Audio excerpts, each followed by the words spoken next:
Breaking news చూస్తున్నాం. Finance company వేధింపులకు auto driver బలయ్యాడు. Facebook లో సూసైడ్ నోట్ పోస్ట్ చేసి సత్యబాబు అనే డ్రైవర్ సూసైడ్ చేసుకున్నాడు.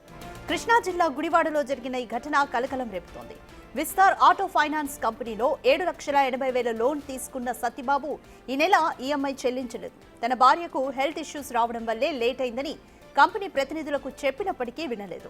ఇంటిని తాకట్టు పెట్టి లోన్ తీసుకున్నారని ఈ నెల 28న ఇంటి గోడకు నోటీస్ అంటించారు. అంతటితో ఆగకుండా ఆటో స్టాండ్కు వెళ్లి విస్తార్ కంపెనీ ప్రతినిధులు నానాయాగి చేశారు. తన చావుకు విస్తార్ కంపెనీ ప్రతినిధులే కారణమని సూసైడ్ నోట్ రాసి చనిపోయాడు. భార్య, 2 పిల్లలకు న్యాయం చేయాలని విజ్ఞప్తి చేశాడు.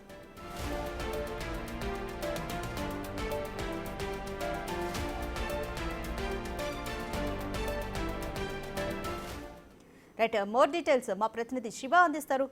రైట్ శివ, ఫైనాన్స్ కంపెనీ వేధింపులకు auto driver బలయ్యాడు.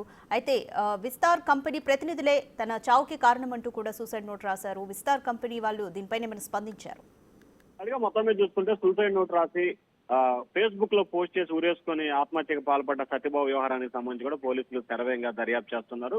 Vistar auto finance కంపెనీకి సంబంధించి 7,80,000 రుణం తీసుకున్న ఆటో డ్రైవర్ 5వ తారీఖు చెల్లిస్తే 20వ తేదీ వరకు చెల్లించలేదని చెప్పి సత్యబాబుని ఇబ్బందులు పాలు చేశారు. ఒకవైపు భార్య అనారోగ్య సమస్యలతో సృష్టి ఆలస్యమైందని చెప్పి ఫైనాన్స్ కంపెనీ ప్రతినిధులు చెప్పినా కానీ అంతటితో ఆగకుండా ఆటో స్టాండ్ కి వచ్చి నానా రసవ చేశారు. నా చావుకి విస్తార్ కంపెనీ ప్రతినిధులే కారణం అంటూ వారి పేర్లు రాసి సూసైడ్ నోట్ పెట్టిన పరిస్థితి కనిపిస్తా ఉంది.